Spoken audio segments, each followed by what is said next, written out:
Okay, here we go. One day, Danny went to the museum.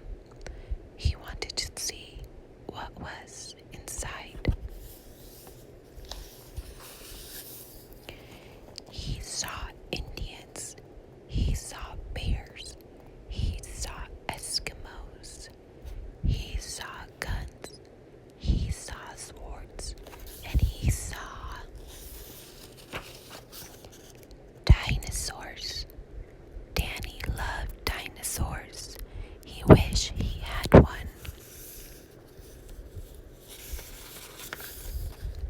I'm sorry, they are not real, said Danny. It would be nice to play with a dinosaur. And I think it would be nice to play with you, said a voice.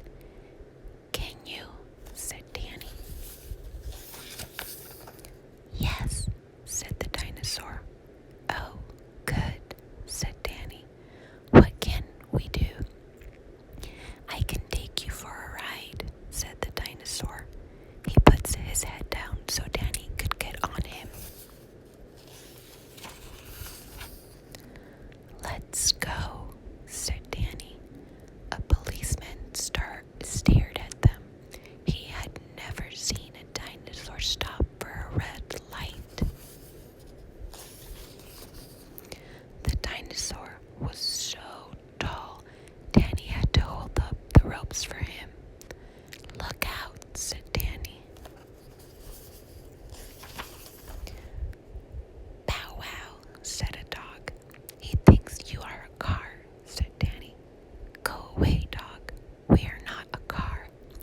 I can make a noise like a car, said the dinosaur. Honk, honk, honk. What big rocks, said the dinosaur.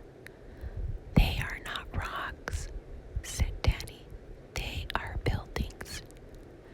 I love to climb, said the dinosaur. Down, boy, said Danny.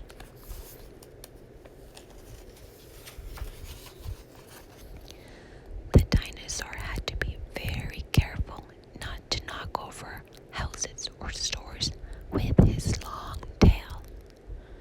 Some people were waiting for a bus. They rode on the dinosaur's tail instead. All who want to cross the street may walk on my back, said the dinosaur. It's very nice of you to help me with my bundles, said a lady. Danny and the dinosaur went all over town and had lots of fun. It's good to take an hour or two off after 100 million years, said the dinosaur. They even looked at the ball game. Hit the ball, said Danny. Hit a home run, said the dinosaur. I wish we had a boat, said Danny. Who needs a boat? I can swim, said the dinosaur. Toot, toot, went the boats. Toot, toot, went Danny and the dinosaur. Oh, what lovely green grass, said the dinosaur. I haven't eaten any of that for a very long time. Wait,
dinosaur head